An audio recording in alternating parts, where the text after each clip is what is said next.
Welcome to All Caps. Trade deadline day. Of course, you are watching this video Friday. You know what happens, but take this opportunity to relive the excitement through us. It's a flurry of activity as teams jockey for position, trying to acquire that piece that will push them to the next level of contention. Kyle Lowry, where is that big set of cakes gonna end up? It is a staring contest between Rob Pelinka and Pat Riley. Who will blink first? Whoever has the least Botox. What do we have? The Orlando Magic have bloated the fuck up, folks. Nikola Vucevic and Al-Farouq Aminu have been sent to Chicago for the magnificent Otto Porter. Otto Porter, let me just say this. The worst triceps in the NBA. Free association reactions. I say Vucevic, you say what? Elijah. Buzz cut. Caroline. Who? Chris. Basketball. Okay, good. Next, Evan Fournier to Boston. Magic get 2 second-round picks. Evan Fournier tweeted, "Hey, at Celtics fans, if you're not familiar with me, please Google my last name. You're welcome." Let's Google it. Fournier. Okay, back to it. Aaron Gordon has very aggressively not been a star. He was traded to Denver, the Nuggets. Let's free associate. Aaron Gordon. Gummy bears. Zuri. Goober. Elijah. Poor man's Blake Griffin. Oh, let's get serious for a second. Fake news is a real threat to our society, to our democracy. Today I was taken in by a fake Woj account that tweeted that the Knicks had acquired Lonzo Ball for Kevin Knox, Obi Toppin, and picks, and I retweeted it. It also happened to Sopan Deb of the New York Times. We should all be ashamed, but only one of those organizations, myself or the New York Times, has released wrong information that led directly to a devastating war. So I still count myself ahead. I was wrong, and I'm sorry. Rajon Rondo, you only really need him for like 10 to 12 games a season. For the regular season, it doesn't matter. He has been traded back to the Clippers for Lou Williams is back. Please forward all his mail to Magic City, where he will be eating wings, breakfast, lunch, and dinner, and maybe a late night snack. I say Rajon Rondo. Cigar? He's a champ. Okay. There's no bad free association in a free association. Well, the racist ones are bad. Jason Gallagher. Overrated loser quitter. Oh my God. As a Mavs fan, it still stings. Meanwhile, in Pokemon news, Sam Presti has accrued 34 draft picks. One of the kind of like meta stories of trade deadline day is Woj v. Shams ... V. Mark Stein. A lot of dots. Is this something that's important on trade deadline day, to be like keeping track of who's breaking the most scoops and dropping the most bombs and getting there the earliest with the most accurate information? Frankly, yes. It's fun. I don't care. We've been inside for a year. We need this. I'll just say this. Shams did break the Aaron Gordon story, but it has been Woj, bucket after bucket after bucket. He is frying the competition right now, and he's like live on SportsCenter with that little face of his. Like when he feels his little phone buzz, he'll just all of a sudden be like, you know, like 10 minutes remaining in the trade deadline. Let's look at Shams on the Shams comment there on commercial break. Shams, you're getting your fucking ass kicked out here, man. If you gotta piss in a bottle, you piss in a fucking bottle, and you let me know where Bielitsa is going, and you get there first. There's 10 minutes left in the trade deadline day. What are you doing? Do you want to be a pro or not? Like, this has been the regular season so far, and whoever breaks Lowry wins the day. Like, if Shams breaks Lowry, like, that wins. I agree with you. It's like catching the snitch. Breaking. The New Orleans Pelicans are close on a deal to send JJ Redick to the Dallas Mavericks. Who broke that? Shams. Shams playing with us again. Oh, big trade. According to Woj, Houston is trading Victor Oladipo to the Miami Heat. They're out! It's a rental. It's a Victor Oladipo 2021 free agent rental for Pat Riley. Out of the Kyle Lowry business. That means, will Kyle Lowry and those luscious cakes go to the Lakers? Let's see what happens and who will announce it. Who announced that deal? Shams? That was Woj. What? Oh, it's over. He has not appeared on Shams Cam in legitimately 15 fucking minutes. I think he's like sobbing somewhere. It's a wrap. Oh. The Raptors are keeping Kyle Lowry, sources tell. Oh!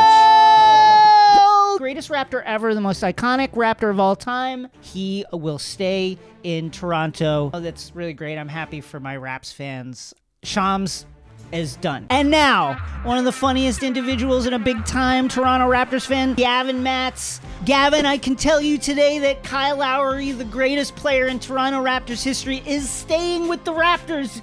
Your reaction? There was no butt that could replace him. You know what I mean? There's no he would leave the biggest cake-sized hole in Toronto. You know what I'm saying? Let's just say he did leave. Who has the biggest butt on the team? Not Kyle Lowry. I don't know, because Aaron Baines has the Hank Hill ass. Thank you so much for joining us. Thanks. I love you guys. Good to see you, Jason. Deadline day. Last free association of the day. Trade deadline. Elijah. Disappointing. Jason, trade deadline. I had nothing to do with it. Caroline, trade deadline. Auto trader, which once time fucked me over. Whoa! Let's dig into the meat. A reporter whose name we will not mention, Drew Schiller, recently took Coach Steve Kerr's words somewhat out of context. Here is what happened. So, Steve Kerr, title-winning coach, won multiple rings as a member of the Chicago Bulls, got into a fist fight with Michael Jordan back in the day. He went on the podcast with our good friends Logan Murdoch and Roger Bell, and it was just talking about how hard various seasons have been. Here is a part of the quote. That last year was tough. There was a lot going on. Some of that you know about and some you don't. That was very difficult. This was prefaced by the following text. Steve Kerr told Logan Murdoch he enjoyed last season when the Warriors went 15-50 more than Kevin Durant's final season with the Warriors. And then fucking shit blew up. The internet went crazy. KD responded because KD is online. Here's the thing about KD. It's like the fucking Eye of Sauron. Are you talking about him? Are you mentioning something that has anything to do with him? He's gonna fucking see it. He's gonna see it and he's gonna comment on it. Drew Schiller decided to tweet today that Steve Kerr said he enjoyed last season more than Kevin Durant's last year with the Warriors. Okay. So I want to make this extremely clear. If you want to actually get the story accurate, I encourage you to listen to the podcast. Okay, let's do it. First 4 years of our run, the coaching was way more fun just because we were joyful and everything was really simple and no agendas. And then agendas? No agendas? Who had an agenda? We'll come back to this. Okay. It was difficult. I enjoyed last season when we had the worst record in the league more than I enjoyed that last season and when we went to the finals. Okay, enough. Here's the thing. Did this reporter overstep by framing it around KD specifically? Maybe. That said, it is kind of what you said. Just a little bit. It is kind of a little bit what you said. Listen, don't take people out of context because this is what can happen. And that brings us to a new segment called Steve Kerr Out of Context. And Andrew's ability to attack different religions, it's really important. Wow, Steve Kerr says Andrew Wiggins attacks religions harder than he attacks the rim. So yeah, don't do that. Don't take people out of context. Here Steve Kerr is really hot, by the way. I feel like that narrative isn't around him enough. Whoa! Yeah, like Really extremely. hot? Really like hot? extremely attractive. They're also like tall. That's the other thing. Hottertall.com? Hottertall.com. I think Mark Zuckerberg. Pete Davidson, 100% tall. Rebuild Love City. Rebuild Love City, but Blake is... Blake Griffin got his first start the other night, and guess what happened? We knew it would happen, and here it is. 5 to begin the fourth. Griffin on the move, flushes it down. Rebuild Love City. Rebuild Love City, but Blake is old. Oh, let's check in on the family. What's going on at Madison Square Garden, where fans have been allowed inside the arena now for a few weeks.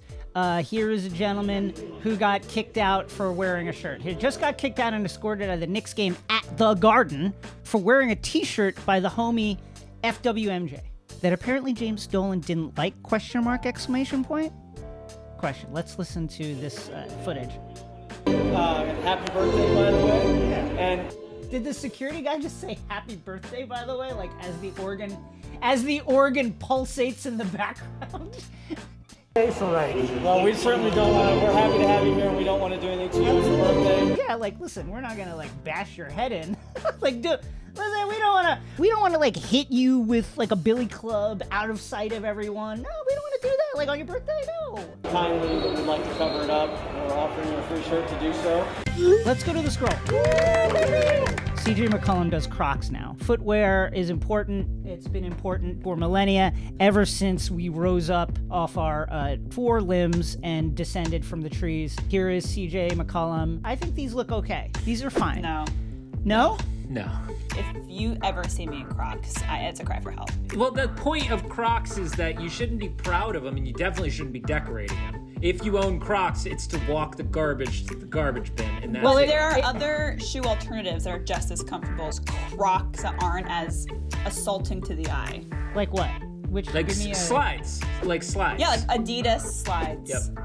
I think that these are okay. They don't have the holes all over the upper, so then I actually question whether this is a true Croc. I will say, if you have like, CJ and then Crocs and then like a shark coming out of the water and then Black Lives Matter, does that cheapen the movement to place it next to like a flex emoji on a pair of Crocs? I don't know the answer to that. Or through this exercise of emojifying social justice movements on Crocs, are we actually normalizing those movements by elevating them to the level of everyday symbology that people are comfortable with? It's a very complicated issue. Apparently, those little emoji charms are, quote, are unique swappable customizations called gibbets that CJ selected to make his Crocs TM look as amazing as they feel. I like it. I like the Crocs. I don't give a shit. I like it. I like what's happening with the Crocs. I think that they're a statement piece. Would I wear them? No, but at least they have some kind of personality and flair, and that's because of the gibbets. Here's Kawhi apparently having a long-running feud with Tony Snell, according to this reporter. Clippers postgame will be in shortly. What a postgame it will surely be. And then finally, Kawhi Leonard on if tonight's win gives him any bragging rights over former high school teammate Tony Snell. No. Do you think that winning championships with two different teams and being the best player on those teams when that was happening, do we think that in any way won whatever bragging rights competition Kawhi had with Tony Snell? Did it really come down to this game? What kind of question is that? I loved it, though. The Rockets got off the schneid. They had been on a 20-game 2-0 game losing streak before they beat the Toronto Raptors and kept my New York Knicks in the playoffs. I love it. Here is Coach Stephen Silas after that 20th loss. Did you feel your team getting, tight at all down the stretch? Do you feel like the weight of these losses is kind of building?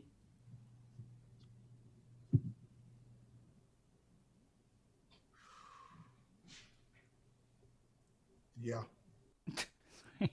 You think you feel bad now? Imagine if you were coaching for a title with Kevin Durant, Steph Curry, Draymond Green, and Klay Thompson on your team. Just imagine the fucking pain that you would be going through on a daily basis as you sat there coaching these mega stars wondering, are we going to win the title or not? You're doing great. You're doing a great job. Yeah, I love it. Okay, the filibuster. Listen, the filibuster, we've got to get it out of here. It's a holdover from the Jim Crow days. It allows minority rule in this country. It cheapens the discourse. It makes everything harder. We've got to get it out of here. Here is a initiative put forth by Michelle Obama to get the filibuster out of here. And let's look at the signatories here, because I think that you can actually make a really, really good starting 5 NBA team from this. Here we go. We have Chris Paul, co-chair. We have Steph Curry at the 2. Let's start Melo at the 3. We'll bring Harrison Barnes off the bench. I think that that's the best role for him. Let's play Melo at the 4. He was always devastating at the 4 for the Knicks. We'll play Jason Tatum at the 3 and then Shaquille O'Neal at the 5. I think that that's not just a playoff team, but I think that's a finals team. And you can go small with that. You bring in Harrison Barnes, right? Switch him out. Maybe you play him at the 5, and now all of a sudden you're just flying all over the floor. Incredible 5-man lineup. And check out HR1 or We're Fucked. Wow. Language. Crooked media. Whoa. Okay. Aggressive. But they're absolutely right. Go to Vote Save America for the people and find out how you can help.